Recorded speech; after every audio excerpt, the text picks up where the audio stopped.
Seniors, just put 1 clove in coffee. What happens 10 minutes later is shocking, doctor explains. Picture yourself 1 week from today, opening your eyes and sensing something has quietly shifted. Nothing sudden, nothing cinematic, just different. The ache in your knuckles that normally spends the first 20 minutes of every morning negotiating with you. Softer. The energy your first cup of coffee used to carry only until 11, now it holds past noon.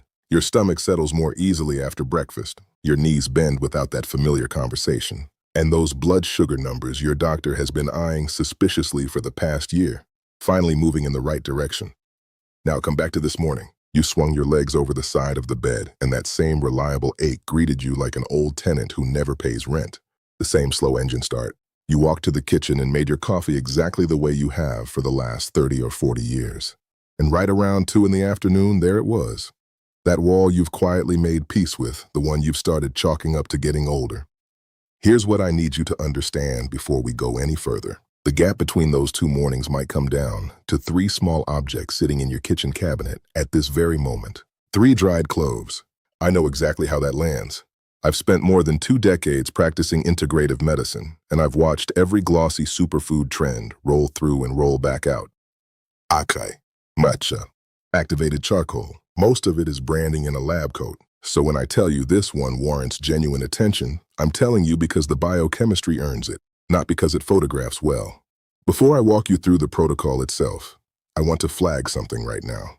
There is one specific thing the overwhelming majority of people do with their morning coffee that quietly erases every benefit I'm about to lay out. One thing, it looks completely harmless. You've almost certainly been doing it for decades. It takes 6 seconds to stop once you know what it is. I'll tell you exactly what it is before this video is halfway through.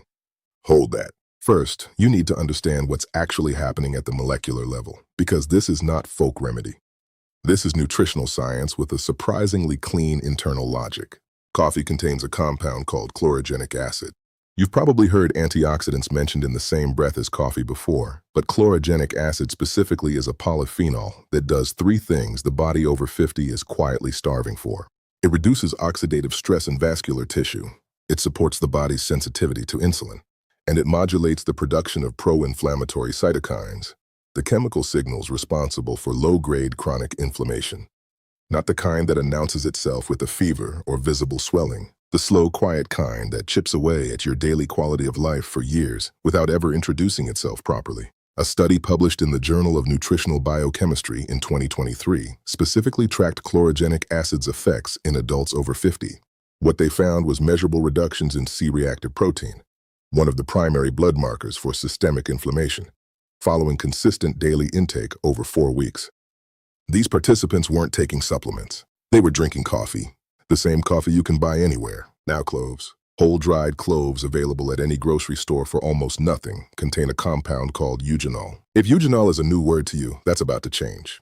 A meta-analysis published in 2022 reviewed 47 clinical and tissue-level studies examining eugenol's anti-inflammatory properties. The conclusion was striking enough to stop and read twice.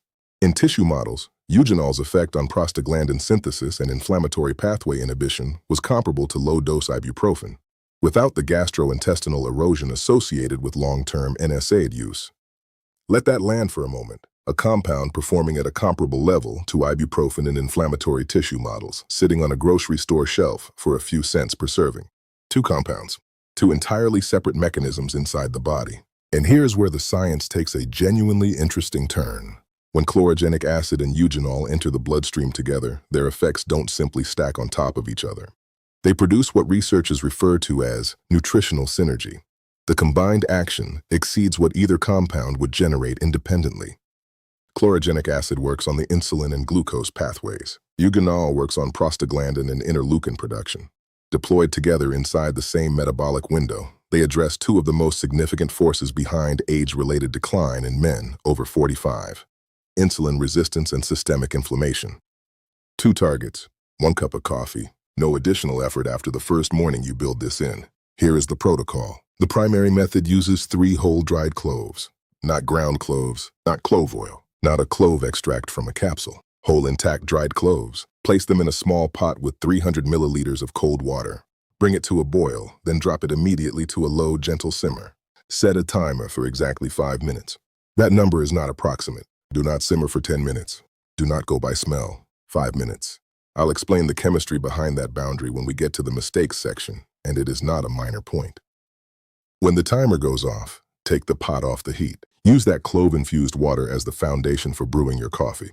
Through a drip machine, a French press, a pour-over, whatever you already use. Brew it exactly as you normally would, only with that water instead of plain water. That is the entire primary protocol. Under 10 minutes of preparation, and the cost per serving, depending on where you purchase your cloves, sits somewhere between 3 and 8 cents. There is also a fast method for mornings when time is genuinely short. Take one whole clove, press it firmly with the back of a spoon against a hard surface, enough to crack it without grinding it into powder. Drop it into your already brewed, still hot black coffee. Let it steep for 3 minutes, then remove it before you drink. Bioavailability through this approach is approximately 60% of the primary protocol. Meaningful, not optimal for the full compounding effect, but substantially more effective than unmodified coffee. On rushed mornings, this keeps the protocol intact rather than skipped. Now let's move through what actually happens inside your body once you've taken that first sip. Within about 15 minutes, eugenol reaches the smooth muscle tissue lining your arterial walls. It acts as a mild natural vasodilator. Those walls ease and circulation softens. Not dramatically, not in any way that would push blood pressure to a concerning low, but noticeably in a way that changes the texture of your morning energy. You may know that particular quality of strong coffee, the slightly wired edge, a faint tightness across the chest, a subtle tremor in the hands. That happens because caffeine alone triggers a cortisol and adrenaline response, and that response is further amplified when coffee is consumed during the natural cortisol peak most adults experience between roughly 6 and 9 in the morning. Eugenol modulates that cortisol edge. It doesn't block the caffeine. It doesn't dull your alertness. It smooths the jagged part, the part that can slide from focused into irritable before mid-morning. The result is what I describe to patients as clean energy, alert without the anxiety underneath it, present without the wire, focused without the edge that sours into impatience by 10 a.m. I had a patient, a 64-year-old retired construction foreman, we'll call him Richard, who had been drinking strong black coffee every morning for more than 4 decades. He came to see me 2 years ago, complaining of persistent afternoon energy crashes and what he described as coffee nerves that had noticeably worsened since his early 60s. He'd already tried cutting back to half calf. He'd tried 1 cup instead of 2. Neither helped. The volume wasn't the problem. The missing buffer was. I suggested this protocol. 3 weeks later, he sat down in my office and said, and this is his language directly, "I don't know what you put in my coffee, but I feel like I've been drinking it correctly for the first time." That's the 15-minute window. Now let me walk through the timeline because the effects accumulate in distinct layers and each layer operates through a different mechanism. At 24 hours, eugenol's selectively antimicrobial properties begin reshaping your gut microbiome. The critical word there is selective. Eugenol does not behave like a broad-spectrum antibiotic that clears everything indiscriminately. Research shows it targets specific pathogenic bacterial strains, including certain Helicobacter pylori variants, while leaving populations of beneficial lactobacillus and bifidobacterium substantially intact. That distinction is enormous. Many commonly prescribed antibiotics do exactly the opposite. They flatten everything and leave the gut in worse shape than they found it. Eugenol operates more like a precision intervention, suppressing what shouldn't be there while preserving what should. What most people notice practically by the end of day 1, reduced bloating, a lightness in the abdomen, easier digestion after meals. Not a cleanse, not theatrical, just easier. At 3 days, the metabolic shift begins showing itself. Chlorogenic acid's influence on insulin sensitivity is not an immediate response. It accumulates through consistent daily exposure to build meaningful tissue concentration. Researchers at Uppsala University in Sweden monitored participants across 72 hours of regular chlorogenic acid intake and measured postprandial glucose response, the blood sugar spike that follows meals. After 3 days, that spike was measurably reduced. In daily life, what that translates to is the 3 o'clock pull toward something sweet, the pull toward bread or sugar that arrives after lunch, becoming noticeably quieter. The blood sugar is swinging less, and the cravings that chase sharp blood sugar swings diminish along with them. Less urgent is not the same as gone. I want to be precise about that. This is not a sudden appetite suppressant, but many patients describe it as someone having turned down the volume on a signal that previously felt loud and immediate. For men managing prediabetes or metabolic syndrome, and approximately 40% of men over 50 carry some degree of insulin resistance, often without a formal diagnosis. This compounding effect across days 3 through 7 carries real clinical relevance. At 1 week, something shows up that consistently surprises people the most. The cumulative anti-inflammatory effect of daily eugenol crosses a threshold where joint tissue begins to respond. Morning joint stiffness specifically, knuckles that need time to fully extend, knees that announce themselves when you rise from a chair, the lower back that takes 5 minutes to commit to the day. These experiences have a substantial inflammatory component, driven particularly by elevated interleukin-6 and C-reactive protein, two cytokines that eugenol directly suppresses through its action on the arachidonic acid pathway. After 7 consecutive days, clinically documented reductions in these markers have been measured.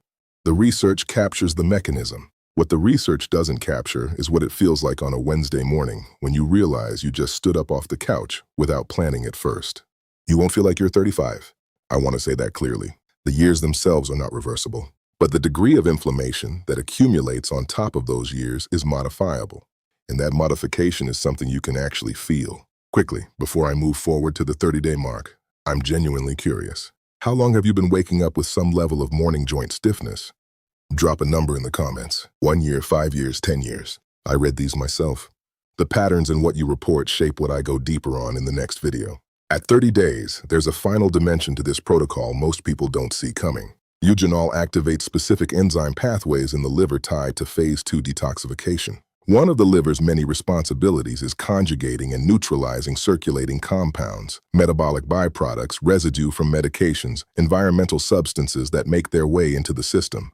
Liver efficiency tends to slow incrementally with age, not fail, just slow. And that gradual slowing has visible downstream consequences. After 30 days of consistent eugenol intake, 2 things commonly become apparent. First, reduced facial puffiness in the morning, particularly around the eyes. Second, a progressive evening of skin tone as improved liver processing reduces the recirculation of compounds that express themselves through the skin. I had a patient in his late 60s, a former teacher who had come in primarily for blood sugar concerns. After 4 weeks on this protocol, the first thing he brought up wasn't his glucose readings. He told me his wife had started asking whether he was sleeping more. He wasn't sleeping differently at all. His face had simply stopped looking so fatigued.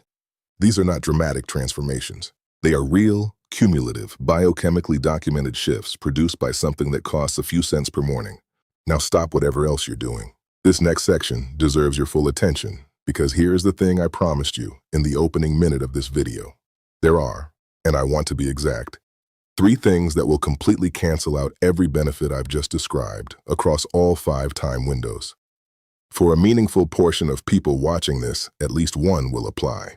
The first, and this is the loop I opened at the very beginning, is adding milk, cream, or any sweetener. Milk proteins, specifically casein and whey, bind directly to both chlorogenic acid and eugenol inside your digestive tract through a process called polyphenol protein complexation. Once that binding occurs, your intestinal wall cannot take those compounds into the bloodstream. They've been effectively switched off. They pass through your system without ever doing the work you prepared them to do. Sugar independently triggers an insulin response that works in direct opposition to the blood sugar stabilizing mechanism of chlorogenic acid. You're driving glucose upward with one hand and attempting to moderate it with the other. They neutralize each other before either has produced anything useful. For this protocol to deliver results, the coffee must be black, no milk, no cream, no sweeteners, natural or artificial. I recognize that's a real ask for some people. One patient told me he'd been putting whole milk in his coffee since 1968 and wasn't about to stop for any physician. I didn't push. I said give it 2 weeks alongside this protocol and then decide. He came back 14 days later and told me the plain version now tasted oddly flat to him. The clove reshapes the aromatic character of the coffee in a way most people find genuinely appealing, and the palate recalibrates faster than expected, usually within 4 to 5 days. The second mistake is simmering the cloves past 7 minutes. Eugenol is a volatile aromatic compound. Extended heat does not continue extracting it. It begins destroying it. The 5-minute window I specified exists for a precise reason. At 5 minutes, eugenol extraction is near its documented peak. Between 5 and 7 minutes, you remain within an effective range. Beyond 7 minutes, thermal degradation accelerates, and here's the counterintuitive part. The water may smell more powerfully of clove while actually containing less bioavailable eugenol. The stronger the aroma, the weaker the water. The scent comes partly from lighter volatile fractions that escape under heat first. The bioactive eugenol concentration peaks earlier, then declines as heat exposure continues. Use a timer, 5 minutes from the moment it begins to simmer. Not by smell, not by color. 5 minutes. The third mistake is the most prevalent and the most fixable: inconsistency. Every mechanism I described, insulin sensitization building across 72 hours, C-reactive protein reduction compounding across a week, liver enzyme activation developing across a month. These are not acute effects that fire once and then hold indefinitely. They require daily exposure to sustain a functional threshold concentration in your tissues. 3 cups a week gives you roughly 20% of what I described. 1 cup every single morning for 4 consecutive weeks gives you the full compounding effect across every timeline. Consistency isn't a feature of the protocol. Consistency is the protocol. Before we close, there is one important note for a specific group of people in this audience. If you are currently taking anticoagulant medication, warfarin, clopidogrel, or regular aspirin therapy, please speak with your physician before beginning this. Eugenol carries mild anticoagulant properties, and in combination with blood-thinning medications, that interaction needs to be evaluated by someone who knows your full medical history. Likewise, if you have active gastric ulcers or chronic gastritis, a brief conversation with your doctor before starting is simply sensible. Clove compounds are well tolerated by the vast majority of people. But if your stomach lining is already in a compromised state, proceeding with your physician's awareness is good practice. For most men watching this, the combination is safe and well tolerated. But if those specific conditions apply to you, that conversation matters.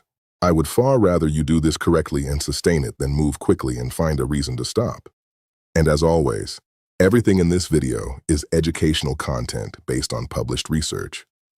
It is not individualized medical advice. Keeping your doctor informed about what you're adding to your daily routine isn't a legal formality I'm reading to protect myself. It's genuinely sound practice and reflects how integrative and conventional medicine produce the best outcomes when they work alongside each other rather than around each other. Here is where we are. 3 dried cloves, 300 milliliters of water, a gentle simmer, exactly 5 minutes. Coffee brewed through that water. Black every morning. Over 1 month of consistent daily practice, steadier morning energy without the anxiety underneath it. Improved digestive comfort, more stable blood sugar and quieter cravings. Meaningfully reduced morning joint stiffness, enhanced liver processing efficiency that shows up first in your face and your skin before it ever appears in your lab results. Not a miracle. A mechanism, one that costs almost nothing and takes under 10 minutes to build into your morning starting tomorrow. One more thing, and I'm asking genuinely, not as a cue. If you decide to run this for 2 weeks, come back and leave a comment telling me what shifted first. Was it the quality of the morning energy? The digestion? The joints? The afternoon crash that didn't arrive? I track these responses carefully, and they directly shape what I develop for future videos. What you notice is data, and I take it seriously. If today's video gave you something useful, a like helps other men over 50 find this kind of content. The algorithm has no way of knowing this video is relevant to them unless enough of you indicate that it was worth their time. It genuinely affects how far this reaches. I covered optimal coffee timing in depth in a separate video, specifically how the cortisol window changes the way coffee metabolizes differently before and after a particular hour, and why most people are drinking it at precisely the wrong moment. If you want the complete picture on morning coffee timing, that video is linked below, and it builds directly on what we covered here today. I'll see you in the next one.